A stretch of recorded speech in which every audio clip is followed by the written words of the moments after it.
Hey guys, welcome back to the channel. Today I'm going to talk about a few guys that I'll be thinking twice about when I'm coming into my drafts. I'm going to do one from every team here and yeah, just wouldn't be jumping the gun on a few of these guys. So starting at Adelaide, Tex Walker is 35 years old. He's said in the preseason already he doesn't mind playing in the SANFL this year. He's going to let some of the kids have a go, and I reckon that is possibly it for Tex Walker's AFL fantasy career. Unless there's a bunch of forward injuries at the Crows, I don't see him being relevant again. So do not draft Tex Walker on draft day. Another one there, Sam Draper, been under the microscope in the preseason. He's had a stress fracture in his foot, and when it comes to ruckman, that's pretty important, and it gives me a bunch of red flags. So even with Big O leaving last year, I just don't know about Sam Draper coming into this year. Even with that ruck forward status, I don't know if he's going to be on the park that much. I think it's going to be up to Darcy Fort for a bunch of the year this year, and I'd like to see him prove me wrong, but I'm just pretty skeptical on him coming into the season now, especially after the most recent injury news. For Carlton, Sam Walsh there, he's obviously a Jet, #1 draft pick. My only gripe with him is that he has been off the park a lot in the last 3-4 years. Don't think he's played a full season in that time and hasn't averaged that well either. He averaged very, very well when he did play a full season, 109, I think, 107 maybe. But since then, has never put a full season together, and that is enough for me just to be skeptical. I'm not going to be getting him every week, so I'm going to bump him down at least a round in my draft this year. I'm not picking him in the first or the second round. Sorry. Dan McStay, one that has had trouble at Collingwood this offseason. A forward option that maybe was on people's minds with, was it Brody Myercheck leaving? And yeah, the ruck situation is weird. I think he got in a little bit there last year, but he was somewhat fantasy relevant, but just niggles galore in the preseason so far, and he hasn't had a good preseason at all. I don't think he's been training much, so steer clear from Dan McStay. If you're looking for a forward option, he is not the one. Zach Merritt, obviously a bit talked about him in the offseason with losing the captaincy after getting trying to get traded to Hawthorn. Didn't come through, a little bit awkward. He's still there.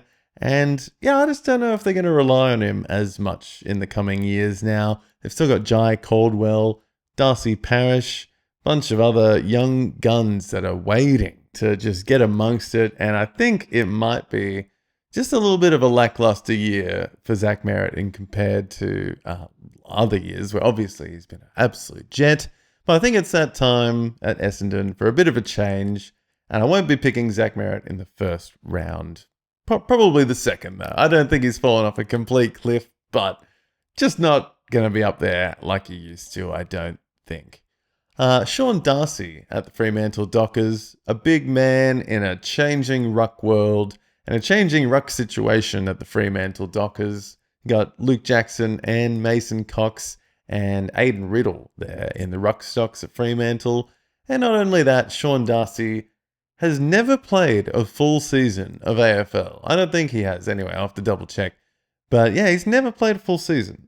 And he's a big, big ruckman. He's the bulky ruckman, and the game's changing to a more athletic style of ruckman. Not only that, but he's already had a niggle in the preseason, interrupted preseason. He's had a few preseasons now, but I just don't see him playing all the games, and his average took a dip last year as well. So I haven't been seeing him get drafted nearly as high this year as other years. Tom Atkins is an interesting one at the Cats. He was pretty underrated last year, but I think this year is going to be a bit different with James Warple coming in and Tanner Bruin and a bunch of these young Cats stepping up. I don't think Dangerfield will be in there much, but I think, Tom Atkins might be taking a bit of a hit with all these new young guns coming in. Took Miller at the Gold Coast. Same kind of situation. He's the oldest one there.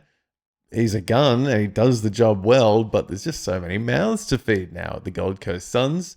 So you got Rowell, Anderson, a bunch of these draft picks from the last few years.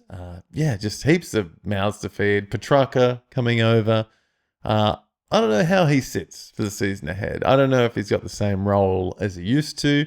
Maybe I've heard he might get a defensive role. I heard he might have been taking some kick-ins even. So that could be interesting. But it's going to look different for Tuke Miller. He was a bit off last year because of Noah Anderson and Matt Rowell coming up and a few others. But I don't know. I just don't know what Tuke Miller is doing this year. And that's got to be enough to just bump him down my draft order just a little bit with that uncertainty. Stephen Cornelio is one that I did have on my draft with caution. I still do, I guess, but I'm coming around to him in the recent news of Tom Green, and even Finn Callahan had a bit of a niggle, but mainly Tom Green has been scratched out for 2026 now with that ACL. Pretty sure it's out for the whole season. So who's filling that role?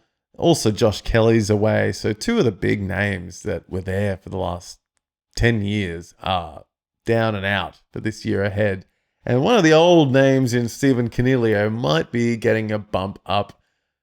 Still a bit worried about his durability as well, but by all accounts, he's been okay in the preseason. So don't let him slide too much, because I've had him on my radar, but someone else has nipped him just before me in my drafts. So could be worth a shout.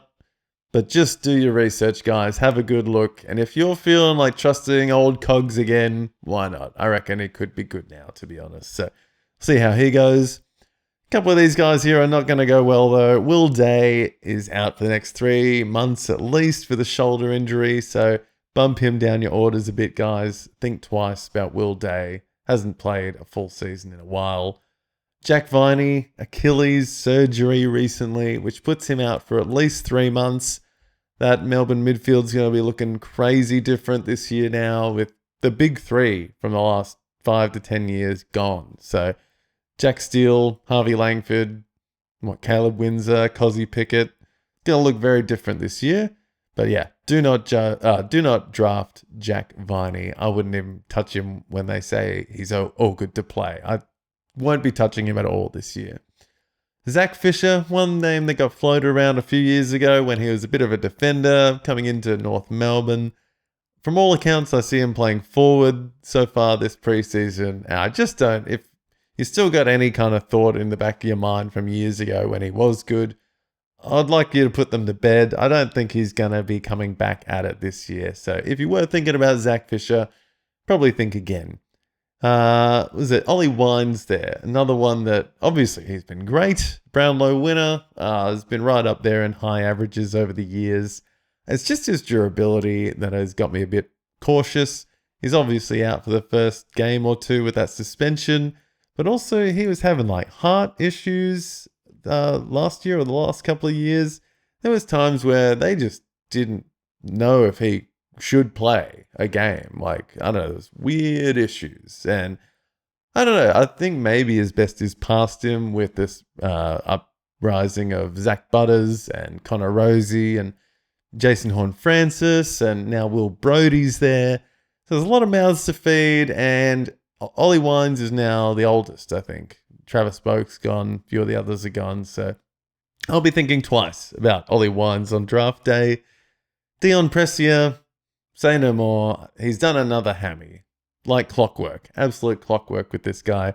He cannot catch a break, and it's awful. Feel sorry for him, but I will not be drafting Dion Prestia this year. I don't think anyone is. I think Richmond fans are wondering if it's time to move on and let some of these kids come in and get some CBAs. Yeah, I would not be drafting Prestia even with my last pick in drafts this year. Rowan Marshall, St Kilda. Obviously, we're not going to not draft Rowan Marshall because he is top 10 player the last few years. But Tom De Koning is there now, and he's been getting in the midfield and the CBAs, and Rowan Marshall has been training forward in the preseason. So what happens when two huge ruckmen are fighting it out at the same club? It just two doesn't fit into one is all I'll say. And we saw it with Gawn and Grundy a few years ago when two behemoth ruckmen are playing with each other. They're not going to be behemoths anymore. So real big caution with Rowan Marshall coming into this year. I don't think he's worth a round one pick. I think he should be picked in the second even the third round. I don't think he should be getting jumped on too quickly in drafts. I would be very cautious with Rowan Marshall this year. James Rowbottom is one that has been touted to be this next big thing at Sydney for a while, and it just has not come about. I've never seen him accumulating the ball like other midfielders do. He's a great tackler. He's good in the CBAs with the pressure, but he just doesn't accumulate the ball, and maybe a bit handball happy at the best times as well. So just one that, yeah, if you're thinking he might break out, I just don't see it happening, unfortunately. I'd probably be picking like Angus Sheldrick or something over James Rowbottom this year. Adam Treloar there, getting on in years, had that niggle all through last year, was dealing with stuff. A bit of hype with the preseason he had until he had a bit of another niggle recently, so I don't think it was too bad, but just to think twice about Adam Treloar this year. Very, very tempting with the forward status, and when you see his past stats, very, very exciting, but it's a lot of mouths to feed at the Dogs, heaps of midfielders there. Can Treloar keep up and do what he used to do again? He might get somewhere close, but I don't think he'll get back to where he was. And yeah, just with all the injuries he's had, just one to be thinking twice about with the year ahead. And finally here, I don't even know if I want to think twice about this one, but Liam Duggan is one that I will not be drafting this year. I think his best days are behind him. I think West Coast fans in general are pretty sick of Liam Duggan, it's sad to say. He's the captain of the team, but with all the new kids coming in and the terrible run the West Coast has had, he's on the chopping block. Like he's like off with his head kind of stuff. He's been the leader on a losing side. They want something new. Yeah, if he gets some kick-ins, then cool, but I think it's going somewhere else this year. It's going to go maybe Josh Lindsay, Liam Baker stuff in the back. Yeah, Liam Duggan could be in for an even worse year this year if he even gets on the park. Well, there you go, guys. A couple of players just to think twice about coming into this season. I'm not saying don't draft these guys, but just think twice before drafting some of these names on this list. Yeah, some of them could come good. Not saying they won't be on the park, but yeah, who knows? Might be a bit different in a couple of these teams this year, and these guys might be suffering. Anyway, guys, thank you very much for watching. Please make sure to like and subscribe and follow me on Blue Sky and X. And yeah, follow me on Game Day Squad as well, guys. Get 80 packs with the code word MONSTAR when you go to Game Day Squad. It's a new fun way to play fantasy and collect cards at the same time and compete for free against me. And yeah, new way to play in 2026. Come along and check it out with me. Thanks, guys. I'll see you guys in the next video.